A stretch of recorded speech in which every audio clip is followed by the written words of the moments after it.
ప్రయాణికులు ఎక్కువై RTC bus టైర్లు ఊడిపోయిన ఘటన ఖమ్మం జిల్లాలో జరిగింది.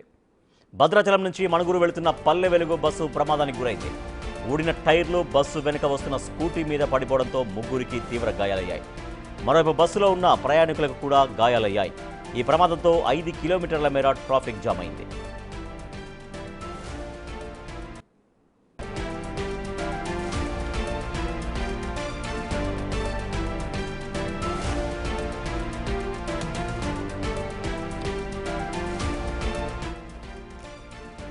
బ్రేకింగ్ న్యూస్ చూస్తున్నాం. ప్రయాణికులు ఎక్కువై ఆర్టీసీ బస్సు టైర్లు ఊడిపోయిన ఘటన ఖమ్మం జిల్లాలో జరిగింది. భద్రాచలం నుంచి మణుగూరు వెళుతున్న పల్లె వెలుగు బస్సు ప్రమాదానికి గురైంది. ఊడిన టైర్లు బస్సు వెనక వస్తున్న స్కూటీ మీద పడడంతో ముగ్గురికి తీవ్ర గాయాలయ్యాయి.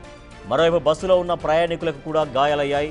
ఈ ప్రమాదంతో 5 కిలోమీటర్ల మేర ట్రాఫిక్ జామ్ అయింది. మనం చూస్తున్నాం బిగ్ టీవీ స్క్రీన్ పైన విజువల్స్ మనం చూస్తున్నాం. ఆ బస్సు టైర్లు ఫ్రంట్ వీల్స్ లా కనిపిస్తున్నాయి. బ్యాక్ వెనకాల చక్రాలు ఊడిపడడంతో వెనకాల వస్తున్నటువంటి స్కూటీలో వస్తున్న ప్రయాణికులు కూడా తీవ్రంగా గాయపడ్డారు.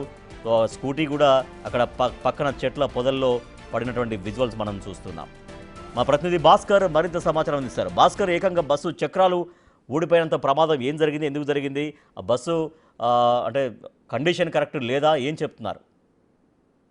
అది మణుగూరు డిపోకు చెందినటువంటి భద్రాచలం నుంచి మణుగూరు వైపు వెళ్తున్న నేపథ్యంలోనూ ఒక్కసారిగా ఒంటిగా అంటే అశ్వరాలోని మిట్టగూడెం ప్రాంతంలో ఒక్కసారిగా డ్రైవర్ వెనకాల ఉన్నటువంటి రద్ద చక్రాలు రెండు కూడా ఒక్కసారి ఊడిపోయిన నేపథ్యం అయితే ఉంది. ఆ వెనకాలనే బస్సు వెనకాలనే వస్తున్న మరో ద్విచక్ర వాహనదారుడు కుటుంబంతో సహా తన సొంత గ్రామం వెళ్తున్న నేపథ్యంలో అశ్వరాపేట మెట్టుగూడెం నుంచి మణుగూరు వెళ్తున్న నేపథ్యంలో ఆ 2 వీలర్ వాహనదారికి కూడా ఈ టైర్లు తగలడంతో తీవ్ర గాయాలైన ఘటన అయితే నెలకొంది. ఆ భార్యాభర్తలతో పాటు ఒక చంటి పిల్లాడు ఉన్నాడు. మొత్తానికైతే ఆ ముగ్గురు కూడా బాధితుల్ని మణుగూరు ఏరియా ప్రభుత్వ ఆసుపత్రికి తరలించిన నేపథ్యం అవుతుంది స్థానికులు. అయితే ఈ ఘటన సంబంధించి పూర్తి వివరాలు చూస్తే మాత్రం ఒక సుమారు అంటే పరిమితికి మించి బస్సులో సుమారు అంటే 60 మంది నుంచి ఎక్కువ ఎక్కించుకోకూడదని నిబంధన ఉంది. కానీ ఉచిత మహాలక్ష్మి పథకం వచ్చిన తర్వాత బస్సులలో విపరీతమైన ప్రయాణంతో పాటు మరోవైపు రాఖీ పౌర్ణమి సందర్భంగా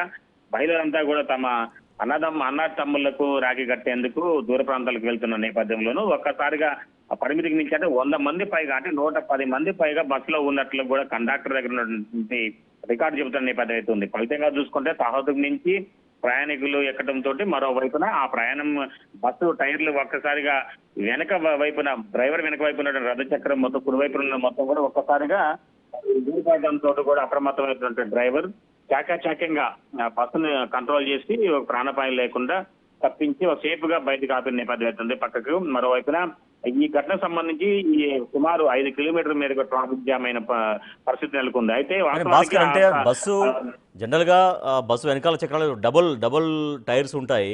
అంటే ఏదైనా ఒక టైర్ అయినా పంక్చర్ అయినప్పుడు కూడా ఇంకో టైర్తో ఆ ప్రయాణం సాగించడానికి. సో ఏకంగా మొత్తం 2 టైర్ల వీల్ అది ఇరుసు ఉంటుంది, అది మొత్తం విరిగిపోయినట్టు చెప్తున్నారా?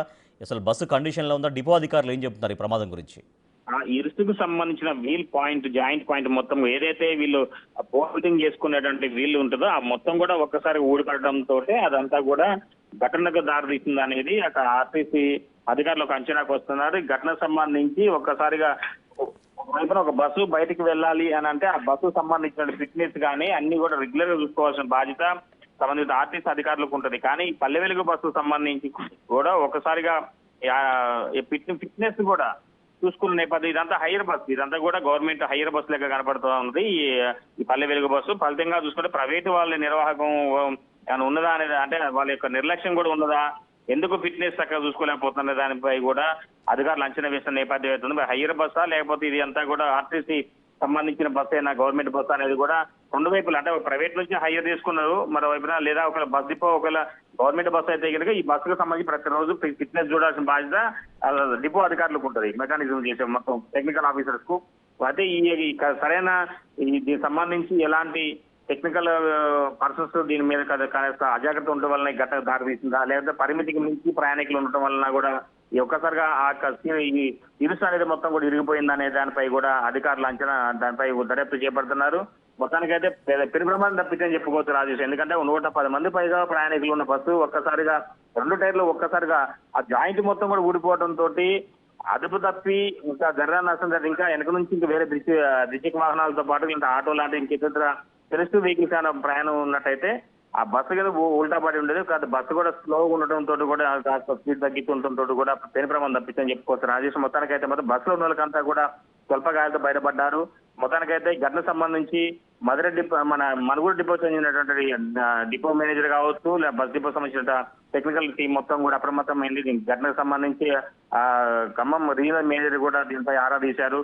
పూర్తి దర్యాప్తుగా ఆదేశించారు. Rajesh right, thank you Bhaskar. Khammam జిల్లాలో ప్రమాదం జరిగింది. బస్సు ప్రమాదానికి గురైంది. ఉమ్మడి ఖమ్మం జిల్లాలో అది భద్రాచలం నుంచి మనుగురు వెళ్తున్నటువంటి బస్సు మిట్టగూడెం దగ్గర ఆ బస్సు ఉన్న రైట్ సైడ్లో రెండు వెనక చక్రాలు ఒక్కసారిగా ఊడొచ్చాయి.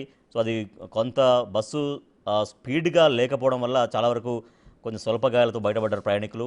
కానీ నిజంగా బస్సు చాలా ఫోర్స్గా చాలా ఫాస్ట్గా వెళ్తుంటే ఒక్కసారిగా ఈ ఘటన జరిగితే కనుక చాలా తీవ్రమైనటువంటి ప్రమాదం జరిగేది.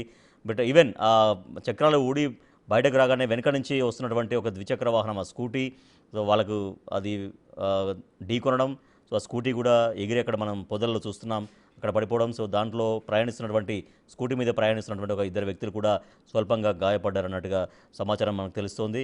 సో బస్సు అయితే చాలా అంటే బాగా ఎక్కువ స్పీడ్ లేదు కాబట్టి చాలా వరకు ఒక పెను ప్రమాదం అయితే తప్పిందని చెప్పొచ్చు. మరి ఈ ప్రమాద ఘటనపైన డిపో అధికారులు ఇంకా పూర్తిగా దీన్ని ఎట్లా జరిగింది ఏందనేది కూడా పూర్తిగా వివరాలు వెల్లడించే అవకాశం ఉంది.